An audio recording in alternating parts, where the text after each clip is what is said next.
we had a teacher over there by the name Mrs. Williams.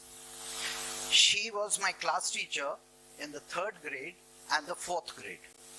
Just 2 years changed my entire life. She would talk to us, she would tell us stories about birds, bees and butterflies, about the mountains, about the deserts. In the 3rd grade, I knew each and every country of South America. She taught us about the Amazon forest when I was only 11 years old. And it really got me interested in the world of forests, in the world of trees, in the world of birds, and in nature. She never taught us from the syllabus. We had only one book.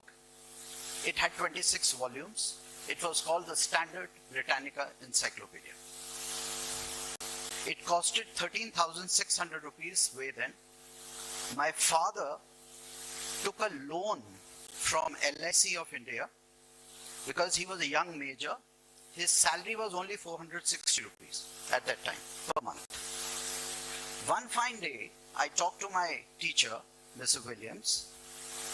It was 26th of January 1977. We had a nice little march past, a flag hoisting ceremony, because it was a Republic Day.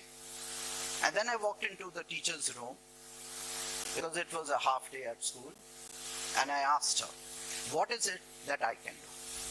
I think this is one question that every citizen of India, or every citizen of this planet should be asking. What is it that I can do? The topic today in this TEDx is basically on carbon footprint. The first time we heard this topic, the first time I heard this phrase, these two words, was from Mrs. Williams. It was not exactly the carbon footprint. She would explain in a very interesting way. She would say, students, anything that is man-made, anything that is man-made, any kind of technology, anything that is man-made will have a carbon footprint. Anything that is man-made will have a carbon footprint. Anything that is made by God, anything that is made by nature, anything that is natural will absorb heat and pollution. Anything man-made will create heat and pollution. Very simple, very nice. And that day when I walked into the teacher's room and the common room of the teachers, and I asked Mrs. Williams, what is it that can do? She said a very simple thing. And she said that if everybody could just find some reason and some activity and one act, one good act to do, it would make all the difference. And the simple thing she said, पेड़ों की संख्या को बढ़ाओ. पेड़ों की संख्या को बढ़ाओ. And then she gave me a 20-minute small lecture and told me that remember, सिर्फ पेड़ soil में रखने से बढ़ता नहीं है. Sapling, to create a sapling into a tree, it will take 3 years. And you need that caretaking. You need the maintenance, you need the watering, you need manuring, you need to protect the tree, the sapling, the growing sapling, the young tree, from grazing animals, from the goats, from the cows, the buffaloes, and from human encroachment. Of course, as a little boy, I really didn't think that this was, that serious a matter. I just came back home and my grandmother used to live with us. And I talked to her about the same thing, about the carbon footprint that, my teacher had told me about for 1 hour that day. My nani, as we used to call her Jhaiji, she used to live with us, and she said she's saying the right thing. And my nani became my first coach, my first mentor. My grandmother became my first forestry coach for me, because she had planted many, many orchards, fruit orchards, way back in 1950s and 1960s in Punjab, in Amritsar. And then she gave me the best gift of my life, which I still carry today, a small shovel, khurpi. She gifted me a khurpi and she said, beta, this is going to be your life from now. And I started With my Malikaka, we had one Sunil Malikaka. He was, we were in Maharashtra, so he came from Aurangabad. So he became my first immediate teacher, and I started planting saplings in Pune. By the end of the year, I had planted 16,000 saplings in Pune. Because this was January 1977, by December 31st, those were the days when we had good rainfall, the weather was much better, the traffic was less denser, things were much better. So we went around the neighborhood asking for donations. And how do we ask donations? Give me trees, give me trees, give me trees. We never said give us money. So we had a cap, a P cap, and we used to put that. So all the colonels, brigadiers, the major generals who used to live in the, because I was living in a cantonment area, they would, 5 paisa, 10 paisa, 2 paisa. It had a great value at that time. We used to buy saplings from the nursery. I used to play hockey at that time. I was a hockey player. I used to play hockey for my school also. And then we collected those teams and then we started planting. As life would have it, being an army officer's son, things went on, and out of 53 cantonments in the country, in the next 25 years of my life, we did the greening projects for 42 cantonments of India. Till date, we have done, as Give Me Trees Trust, as a movement, we've done 56,000 hectares of land on green spaces. We work with the Indian Army, we work with BSF, we work with CRPF, we work with colleges, we work with schools like you. We created the Green Schools project. We've done 6,000 schools till date. 6,000 schools, mostly government schools. We like to work with the government schools because they have more land. Okay? And the students over there have a background in agriculture. They come from a rural background, so it's easy for them to understand what we are saying. Okay, so talking about carbon footprint, and having understood this very simple thing, that whatever man does, whatever man creates, whatever technology man creates, has a carbon footprint. But whatever nature has, it absorbs the effects of, the pollution and the heat. And it so happened that as we moved along, one very important thing about carbon footprint I understood, you cannot do it alone. You have to have the community behind you. You need to have the schools with you. You need to have the teachers with you. You need to have the army with you.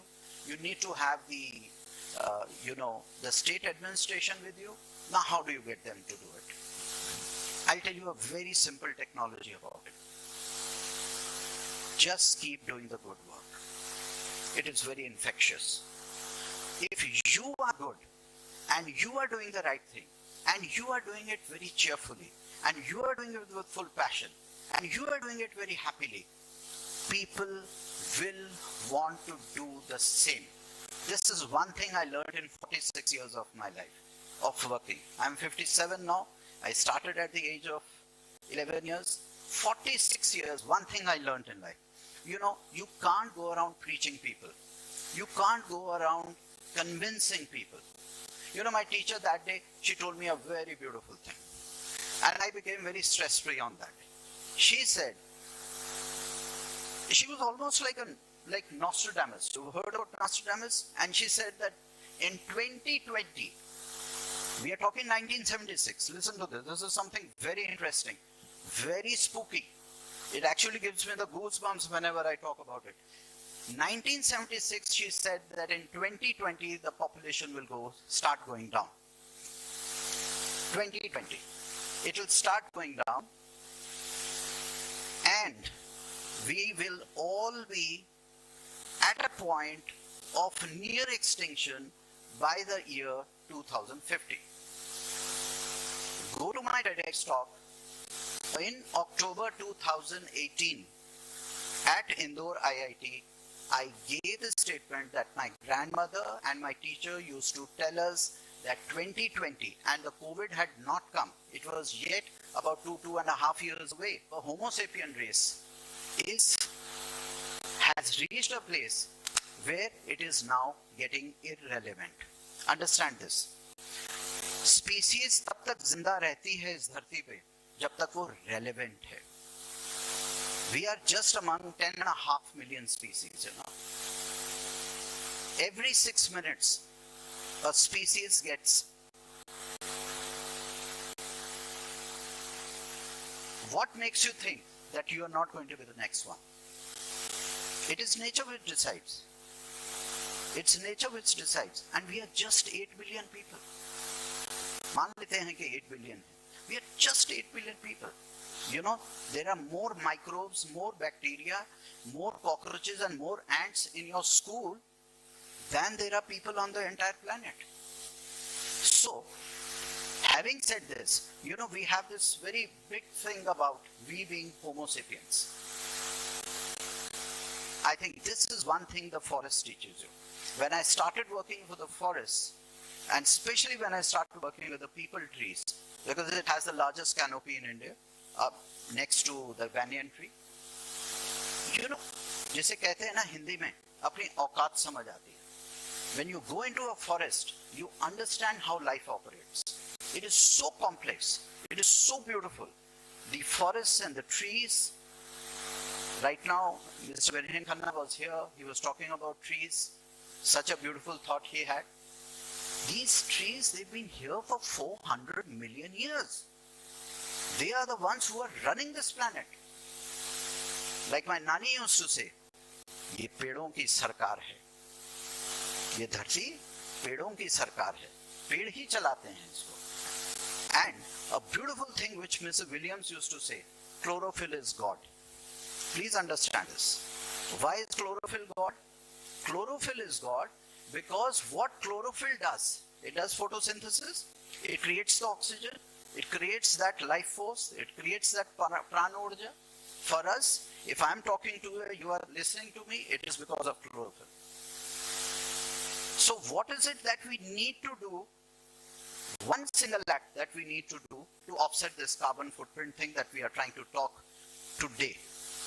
It is to increase the leaf count, to increase the chlorophyll on the planet. Right now we are just at about 8.4%. There may be, on papers like Delhi says 20%. But if you take a top shot, if you take a Google map image, if you take a INSAT 1C picture, which is a weather satellite picture, it is just about 8%. And our entire country may have a documented forest cover of 24.6%, but actually in real terms, the tree cover, the green cover, of course we need the deserts, of course we need the wetland areas, of course we need the open spaces, we need everything, but our tree cover is just about 8%. So is the average of Delhi. So the green spaces need to increase because the more green spaces you have, the more shade you will have, the more biodiversity you will have, the more birds, the more bees, the more butterflies, the more caterpillars. We need these habitats, not for them, sir. We need them for ourselves. We only talk about physiology of the plant. We never talk about the psychology of the plant. When I was in Germany, I met a professor over there and he was so interesting. He was talking about models in psychology and he was only doing his PhD, he was doing his research, plants can do. If you are sitting in a room and suppose this room had lots of plants, the way we would be and the way you will be and the way I would be talking would be very different. That is why